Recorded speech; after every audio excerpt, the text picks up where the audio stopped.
Halo Sobat Berinvestasi, berikut merupakan ulasan pasar minggu ini.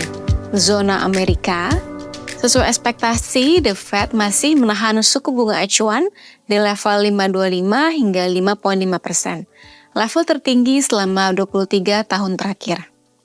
The Fed melihat bahwa data perekonomian mengindikasikan tren yang menuju inflasi 2%.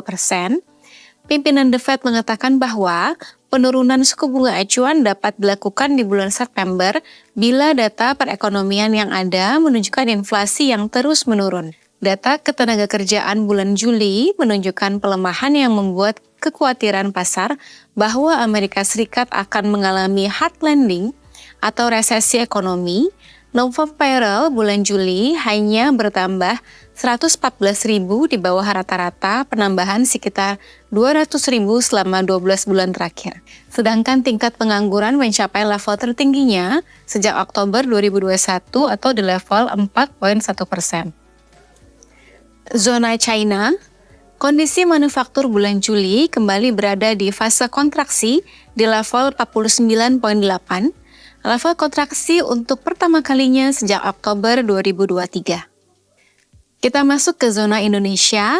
Investasi langsung dari pihak asing di kuartal 2 masih cukup menunjukkan pertumbuhan yang solid, tumbuh 16,6% year on year versus pertumbuhan 15,5% year on year kuartal 1. Inflasi bulan Juli cenderung terkendali atau tumbuh 2,13% year on year versus 2,51% year on year di bulan Juni. Secara bulanan tumbuh minus 0,18% versus minus 0,08% month on month bulan Juni. Pertumbuhan ekonomi kuartal 2 akan dirilis pekan ini diprediksi tumbuh 5% year on year versus 5,11% kuartal 1 2024. Seharusnya diapresiasi oleh pasar bahwa ekonomi Indonesia masih dapat tumbuh di level 5%-an. Cadangan devisa bulan Juli akan dirilis pekan ini. Untuk bulan Juni, cadangan devisa tercatat sebesar 140,2 miliar US dollar. Tingkat kepercayaan konsumen bulan Juli akan dirilis pekan ini diprediksi masih di atas level 100 atau konsumen Indonesia masih berada di fase optimis. Data penjualan retail bulan Juni akan dirilis pekan ini diprediksi mengalami penurunan minus 1,7% year on year versus pertumbuhan 2,1% year on year bulan Mei. Data penjualan kendaraan bermotor bulan Juli akan dirilis pekan ini. Untuk bulan Juni, penjualan mobil masih menunjukkan pelemahan minus 11,8% year on year, sedangkan penjualan motor masih menguat 3,5% year on year. Market view, IHSG selama sepekan ditutup menguat 0,27% week on week di level 7.308,123. Pekan ini, IHSG potensi akan terkena imbas sentimen negatif global, khususnya Amerika Serikat.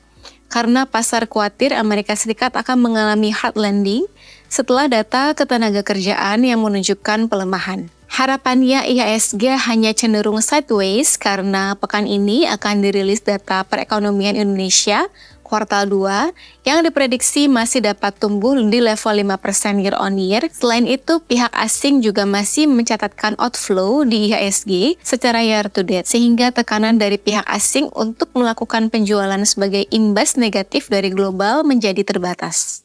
Asing mencatatkan pembelian bersih sebesar 2,67 triliun rupiah selama sepekan atau outflow sebesar 140,77 miliar rupiah secara year to date. Pada pekan lalu, 3 sektor yang mencatatkan penguatan tertinggi adalah sektor properti, consumer cyclical dan keuangan, masing-masing sebesar 2,95%, 2,47% dan 1,2% secara mingguan.